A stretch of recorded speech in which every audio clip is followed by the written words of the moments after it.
अनाया और उसकी magic mango tree, एक सतत कहानी प्रवाह। बेंगलुरु शहर में अनाया नाम की एक बहुत ही प्यारी बच्ची रहती थी। वो 7 साल की थी और उसे अपनी जिंदगी की हर चीज से प्यार था, खासकर बारिश में भीगना और अपनी माँ के साथ मिलकर तरह तरह के पकवान बनाना। लेकिन जब भी हफ्ते का अंत आता तो उसके पेट के पीछे एक छोटी सी सख्त गांठ बन जाती थी। ये गांठ, जिसे अनाया ने सोने का डर नाम दिया था, दरअसल घबराहट यानी नर्वसनेस थी। और ये सिर्फ एक चीज के लिए आती थी, नानी के घर रात बिताना। एक शुक्रवार की दोपहर अनाया जमीन पर बैठी थी।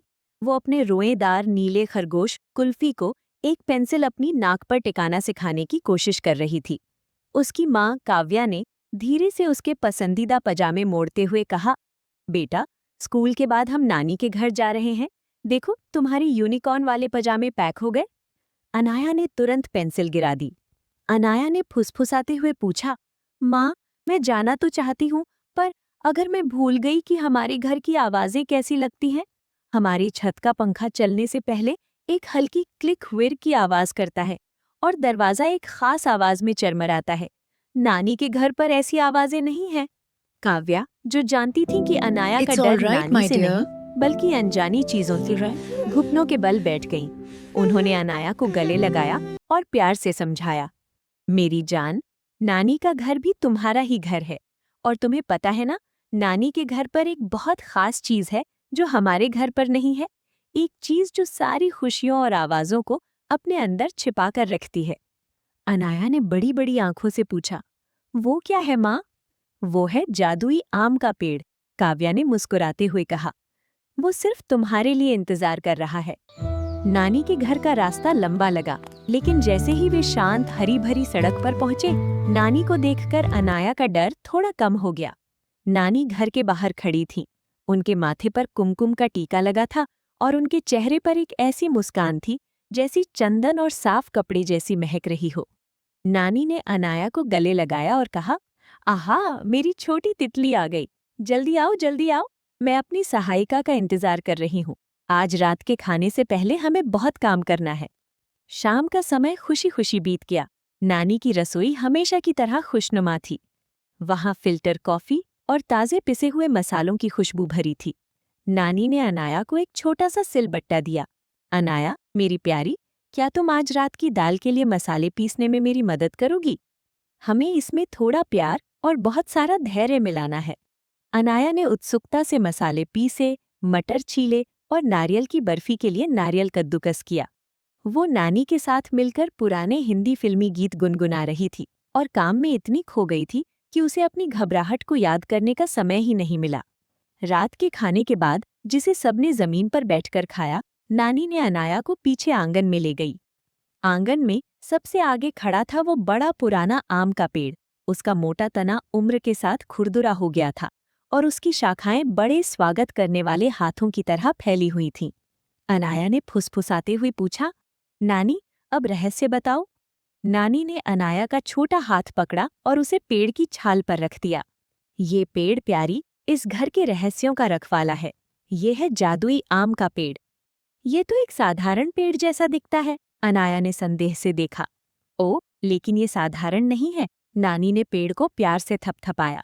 दिन में ये हमें छाया और मीठे फल देता है, लेकिन रात में जब चांद ठीक से उगता है तो ये घर की सारी खुशियों और प्यारी आवाजों को अपनी पत्तियों में इकट्ठा कर लेता है। नानी ने धीरे से कहा, ये उन आवाजों को इकट्ठा करता है, मेरे आटा गूंथने समय हंसने की आवाज, रात के खाने के दौरान स्टील की थालियों के बजने की आवाज, मेरे चांदी के पायल की हल्की छन छन, और सबसे जरूरी, तुम्हारी प्यारी सी आवाज। नानी ने अनाया की पीठ पर हाथ रखा। जब तुम अपने बिस्तर पर होती हो और तुम्हें वो छोटी सी घबराहट फिर से महसूस होती है, तो बस खिड़की से बाहर देखना। पेड़ तुम्हारी तरफ देखेगा और तुम्हें वो सारी खुशहाल परिचित आवाजें वापस फुसफुसाएगा। वे डरावनी नहीं होती, वे प्यार भरी होती हैं। वे हवा के जरिए भेजी गई एक झप्पी की तरह होती हैं, जो सिर्फ तुम्हारे लिए होती है। इसके बाद नानी ने अनाया के लिए लकड़ी की चारपाई लगाई। उस पर एक आरामदायक मैट्रेस था और एक गुलाबी साफ चादर जो खिड़की के ठीक पास बिछी हुई थी। नानी ने उसे पंचतंत्र की एक लंबी मजेदार कहानी सुनाई, जिससे अनाया हंसती रही। जब नानी ने उसे शुभ रात्रि कहा और बत्ती धीमी कर दी तो अचानक कमरा बहुत बड़ा महसूस होने लगा। हवा अलग थी, चुप्पी गहरी थी। अनाया का दिल जोर से धड़कने लगा। घबराहट की गांठ पहले से ज्यादा कस गई। मुझे अपने घर की आवाज चाहिए, उसने सोचा। उसने कुल्फी को इतनी कसकर गले लगाया कि उसके कान मुड़ गए। फिर उसे पेड़ याद आया। अनाया धीरे से चारपाई से उतरी और खिड़की के पास गई। उसने पर्दा थोड़ा सा हटाया। चांद आसमान में एक दूधिया गोला था और आम का पेड़ शानदार दिख रहा था। उसने उसकी पत्तियों को घूर कर देखा और फिर आवाजें आने लगी। छन छन।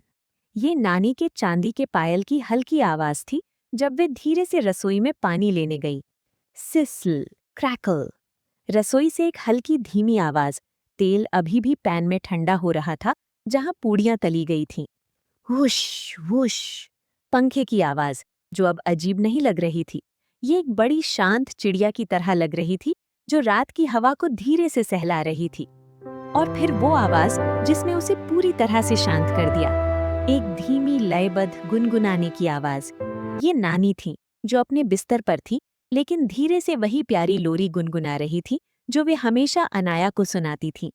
चंदा मामा दूर के, पुए पकाए बूर के। वे आवाजें डरावनी नहीं थीं, वे नानी के घर की धीमी निरंतर लय थी जिसने उसे एक मोटी गर्म कंबल की तरह लपेट लिया। अनाया मुस्कुराई और कुल्फी को सहलाया। देखो कुल्फी, पेड़ ने हमारी सुन ली, उसने प्यार को वापस फुसफुसाया। वो वापस चारपाई पर चढ़ गई और गुलाबी चादर को अपनी ठोड़ी तक खींच लिया। घबराहट की गांठ पूरी तरह से खुल गई और उसकी जगह एक गहरी शांति ने ले ली। चमेली और चंदन की महक में वे सो गई। अगली सुबह अनाया चाय और नानी के खास मीठे इलायची वाले उपमा की खुशबू से जागी। सूरज की रोशनी खिड़की से आ रही थी। वो उठ बैठी, गर्व से उसका सीना फूल गया। उसने कर दिखाया। वो पूरी रात नानी के घर पर बिना डरे सो गई। नानी बरामदे में थी, चाय पी रही थी। सुप्रभात मेरी बहादुर छोटी लड़की, नानी ने कहा। उन्होंने गर्मा गर्म उपमा की प्लेट अनाया को दी। नानी, मैं जादुई आम के पेड़ की आवाज सुनी। उसने मुझे बताया कि डरने की कोई बात नहीं है। नानी मुस्कुराई। ऐसा इसलिए है बेटा, क्योंकि जादुई आम का पेड़ सिर्फ प्यार और अपनेपन को इकट्ठा करता है।